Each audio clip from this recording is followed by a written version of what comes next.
in general, it wasn't as if it were some very value-driven or ideology-driven protest. It was basically just Democrats who hate Trump because he's a Republican and wishing that Kamala Harris were president. This was absolutely the ethos of most of them. That's the kind of vapid cosplaying and role-playing I think is so often shaping liberal resistance to the United States. Glenn Greenwald just slammed the No Kings movement, calling it a pro-DNC partisan circus. And in this clip, he gets into how ironic that is, given that many of the protesters, I dare say the vast majority of them, had no particular problem with the kingly mandates and edicts of their own preferred politicians and political party. So let's get right into it. Please like the video and subscribe to the channel. As you undoubtedly heard, there were millions of Americans, almost entirely American liberals and Democrats, maybe, I don't know, a few people slightly more radical than that, maybe like leftists or whatever. And they all gathered in different cities, just like they did throughout the first Trump term. They were branded then the Resistance, named after people who actually risked things during World War II in France to fight the Nazis who went underground and pick up arms, rather than just waving signs of George Bush's FBI Director Robert Mueller, as they did throughout the first term. But this time they're back. It's basically the same people, and they've rebranded themselves the No Kings movement. They're protesting against what they say is Donald Trump's concentration of executive power and authoritarian power in a way, presumably, in their view, has never been done before. Now, I'm a big proponent of the right to protest. I think it's healthy in a democracy when people go out in the streets and protest. I encourage it. I think we need more of it. But the problem with this particular protest movement is that it was just very vapid. It was just very partisan. These are all people who voted for the Democratic Party, who voted for Kamala Harris, who voted for Joe Biden. And they weren't really protesting anything in particular, they're not protesting, for example, any wars, because they know many Democrats, in fact, most, also support those wars. They're obviously not protesting, for example, Trump's policy of supporting Israel in Gaza because of the fact that Joe Biden and Kamala Harris also supported that same policy. And if Kamala had won, certainly would be doing the case now. And there are, certain policies they attribute to Trump, like ICE and immigration policies and things of that nature. But in general, it wasn't as if it were some very value-driven or ideology-driven protest. It was basically just Democrats who hate Trump because he's a Republican and wishing that Kamala Harris were president. And if there's any doubt about that, here is what Kamala Harris's husband, Doug Emhoff. Well, before he gets into that, I just want to broadly agree. It's hard to paint a picture with a broad brush and include all the protesters in this category of being partisan hacks, but that does seem to be the case. I'm not saying that based on my gut. That's what, Christopher Salazar and Megan O'Rourke and Mehdi Hassan's coverage seems to have yielded that this is kind of an establishment democratic protest. And like Glenn, I believe very strongly that protests are important. We should have more of them. I don't partake in them because I don't believe they're generally productive in the current age, where most of them, like this one, I think seems very manufactured and astroturfed and, non-genuine, non-philosophical, and inconsistent and hypocritical, to say the least. There wasn't no kings when the President of the United States was issuing, these guidelines passed down to the state governors to give them cover for the COVID regime, and the 6-foot rule, and, the CDC collaborating with the president to impose mandates, and the state governors, which exercised more powers than an 18th century monarch. It didn't seem like these no kings people were there, and they weren't there when they urge even President Trump to disarm people of their guns or institute, stricter gun control policies after every single tragedy. That's not the kind of kingly behavior they oppose. They clearly support a lot of it, so I'm with Glenn on that. This is inconsistent, and it's a tribal movement. It certainly is. Who attended the rally, I believe, in Los Angeles. This is in Beverly Hills, I believe, or at least in Los Angeles. He posed next to a woman who was wearing a pink skirt, holding a pink sign, and the sign said, "If Kamala had won, we'd be at brunch. No kings." Now, this is something that, actually I saw in 2017 as part of these first resistance movements. They would have signs saying, "If Hillary won, we'd all be at brunch." And on the one hand, it's so repulsive and so offensive and so disgusting that if Hillary Clinton had won or Kamala Harris had won, they wouldn't have to be protesting. They would be at brunch, because so many of the things Kamala would have been doing, so many of the things that Hillary Clinton would have been doing are not just very similar to the things they claim to find so objectionable about Trump, but yeah, nothing kingly about those presidents and the policies they supported. Like, hey, siding with Al-Qaeda in Syria did Hillary Clinton, not like the neocons didn't. She certainly did that. Not for calling, for single-payer health care and things like that, shoved down the American throats, expanding Obamacare. No, nothing kingly about that done unilaterally. Obama saying there's a pen in the phone doctrine, where he said if Congress doesn't act, I will. There were no one shouting no kings at that point, because again, this is a manufactured movement, clearly so. And I think the last genuine protest movements actually were the Tea Party movement and the Occupy movement. And both of them had some overlap when it came to the corruption of the U.S. financial system, rightly so, I think. But that overlap was actually the threatening thing to the regime, so the regime concocted a strategy to co-opt both movements and pit those people against each other. Guess how they did that? The culture war and the creation of wokeness. In the early to mid 2010s, they started to talk about the sex war, race war, war on women. You got the Believe All Women movement. That came a little bit later, but you know what I'm talking about. These people that otherwise had some overlap on the corruption of the system, some of them had overlap on being anti-war dissidents, pitted against each other on these social issues that the regime doesn't exactly care about. So that's what we are seeing here. They certainly would have expanded presidential power. That's what presidents have been doing since at least the war on terror. It's not anything specific to Trump. Trump has taken it, moved the ball, advanced the ball in meaningful ways, but so has every other president. So on the one hand, it's repulsive to watch people like Doug Emhoff, and that was, I think, very much a theme of these protests. Like, if Kamala had been elected, everything would be perfect. We wouldn't have to be protesting. We'd be at brunch. Not just like with our families, but at brunch specifically. Yeah, we'd have the same tax structures, generally speaking, the same IRS, the same regulatory state, the same corporate welfare, waging the same wars, having the same government control over the schools. There'd be so little changes and little modifications that you can really see based on that this is such a partisan thing. That was what a lot of the signs said for those post-Hillary loss marches as well. But on the other hand, even though it's disgusting, it's actually very true.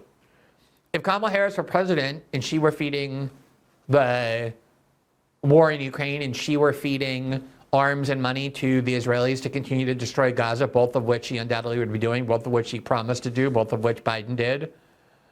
If she were serving the interests of massive corporations, if income inequality were growing, if massive monopolies were continuing to consume the American economy and eliminate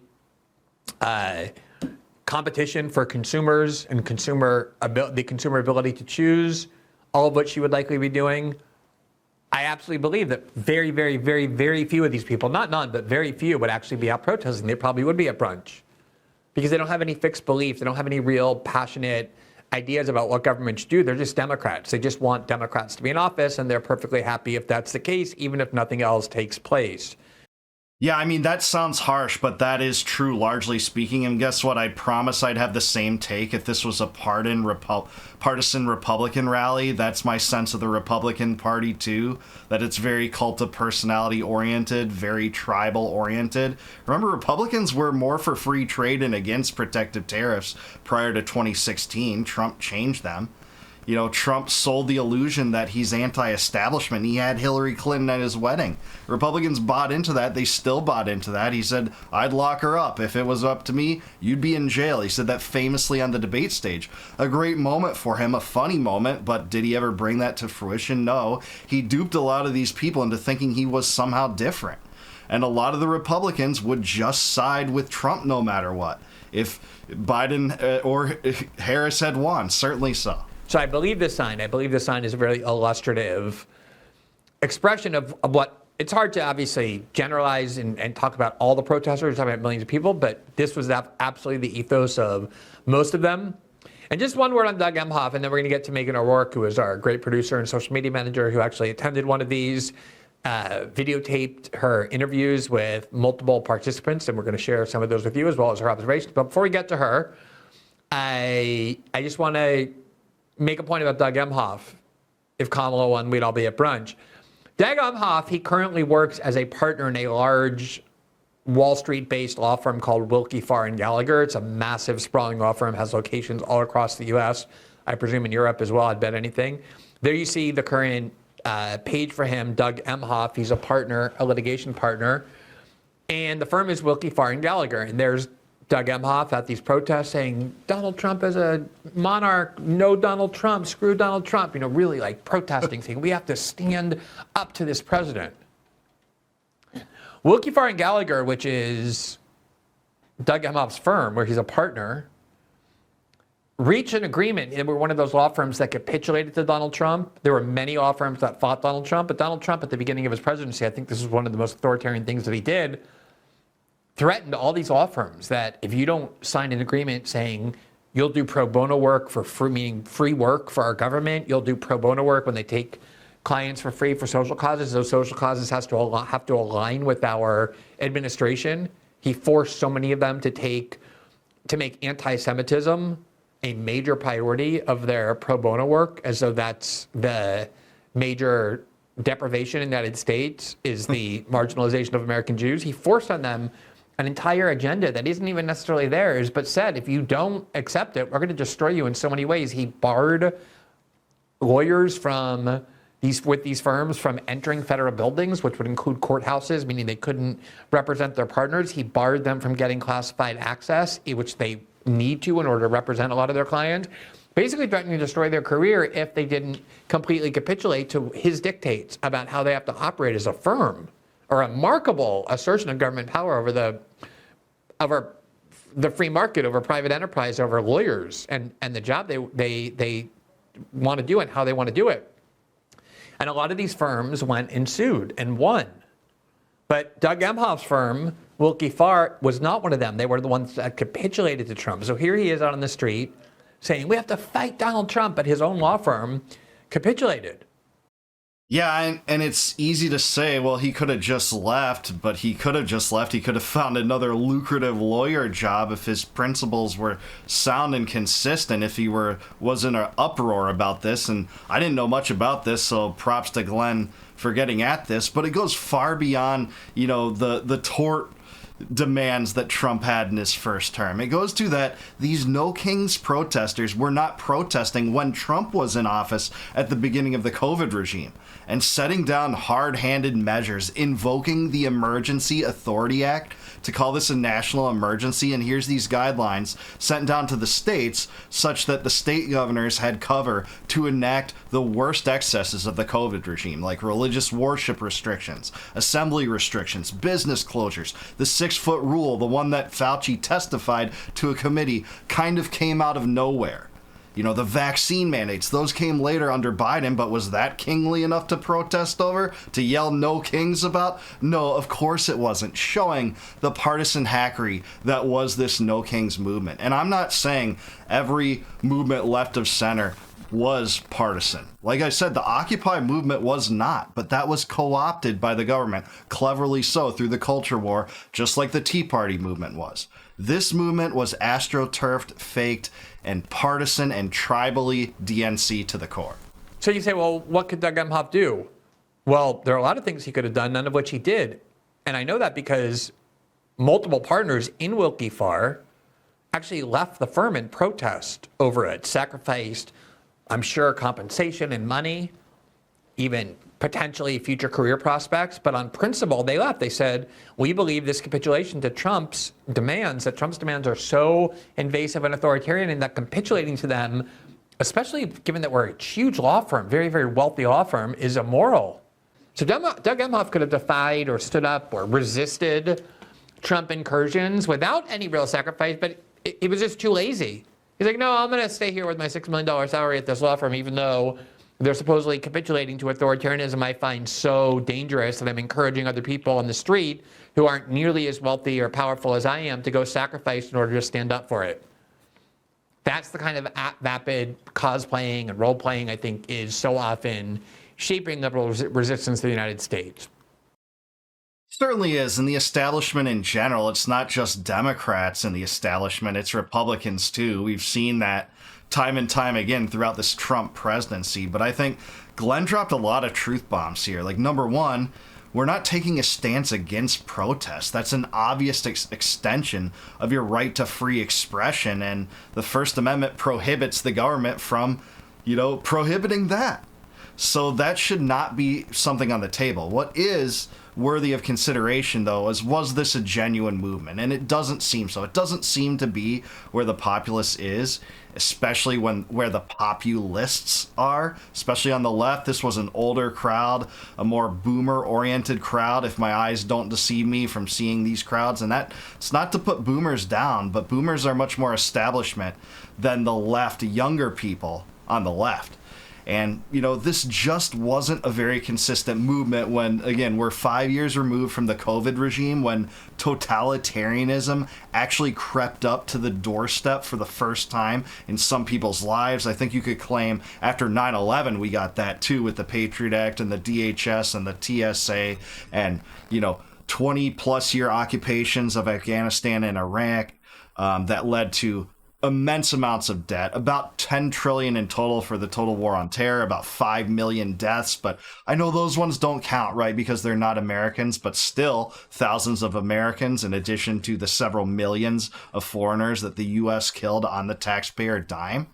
The totalitarianism that literally went to the American doorstep had people listening to the radio to determine whether they could go outside that particular day if their state governor arbitrarily decided that they could. That's the kind of totalitarianism much of America was living under. Were there no King's protests in the liberal establishment at that point? No, there wasn't. There were liberal establishment hacks yelling, "My body, my choice," when it comes to abortion, but saying you have to, by law, by decree, by edict of your local governor, stick a big pharma drug into your veins and inject it, and then go to an anti or a pro-abortion rally the next day. And maybe that's not the right way to consider it, the pro-choice rally, they would say, right?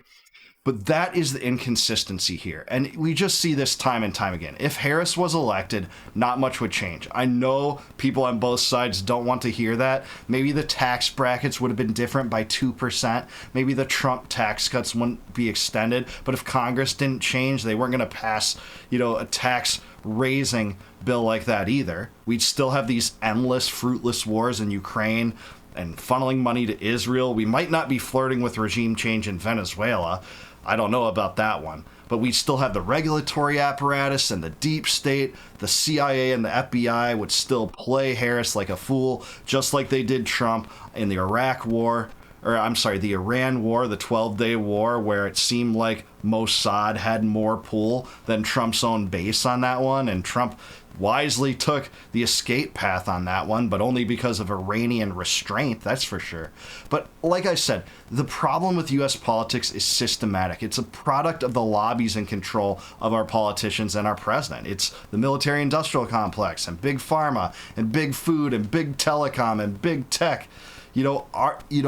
Using their leverage to control these politicians in ways that the electorate doesn't want. So those are their real constituencies, and the illusion we live under some representative democracy or republic at this point, I think is straight up fallacious. But what do you think? Let me know down below. Am I right about this? Was this just like a liberal establishment hack fest? Was there some genuineness to this movement, some philosophical consistency? Let me know in the comments down below. Please like this video, subscribe to the channel, subscribe to Glenn Greenwald. Excellent coverage of this.